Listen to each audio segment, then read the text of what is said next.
जोंसारनि बिसि गौथुमानो बिटिआर सरकारनिफ्राय सरकारि साख्रि आरो जन कुमार ब्रह्मनि जायखिजाया नखरनि सुबुंनो साख्रिनि एपइन्टमेन्ट होसिगोन होननानै खौरांनि गेजेरजों फोसावबाय रन्जित बसुमतारिया आरोबाव साख्रिनि केटेगरिखौ बिथांमोननि फरायनायखौ नोजोर होनानै साख्रिनि थाखोखौ होनाय जागोन होननानै बिथाङा रोखायै फोरमायबावदों। आसामनि गिबि मन्त्रि हिमन्त बिश्व शर्मा आरो प्रमद बर'नि बिथोन बायदियै गाबोन आसाम पुलिसनि गोजौ थाखोनि साथाम पुलिस अफिसार बिथांमोना जनक कुमार ब्रह्म आरो जोंसार मोसाहारिनि गेजेराव जालांनाय जाथायखौ नायबिजिरनो फैगोन। आसाम पुलिसनि नंखाय दायाव एनकाउन्टार खालामनायनि थाखाय अल आसाम ट्राइबेल स्टुडेन्ट इउनियना दुखु मोननाय नखराव थांनानै खौरां लाहैबाय आरो दायनिगिरि एबा आसाम पुलिसनि एसपि खौ थाबैनो गोजौ बिजिरनाय खालामनानै साजा होनो खामानि मावनो आवगायबाय होननानै खौराङाव फोसावना होबाय। दुलाराय बर' फरायसा आफादा दिनै आफादनि गाहाय नेहाथारि कनिन्द्र बसुमतारिनि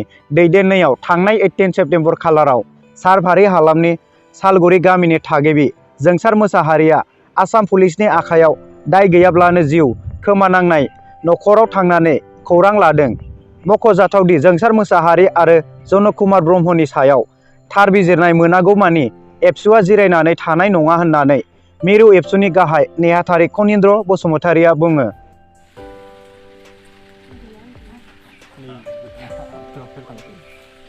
दे बे समाव आं बेखौनो बुंगोन दिनैनि दिनावहाय खुनु पार्टियानो दिनै जिरायनानै थायाखै आरो जे जाथाय जानानै थांबाय बेयो खुब दुखुनांथाव बाथ्रा। गसाइगाव बिजेपिनि गोख्रों मावथि उलियन नार्जारि बिथाङा रुंसारि जानाय जोंसार बर' बिथांनि गोरलै गथ'खौ अनखांनानै 50,000 नगद रां अनसुंथाइ होदों।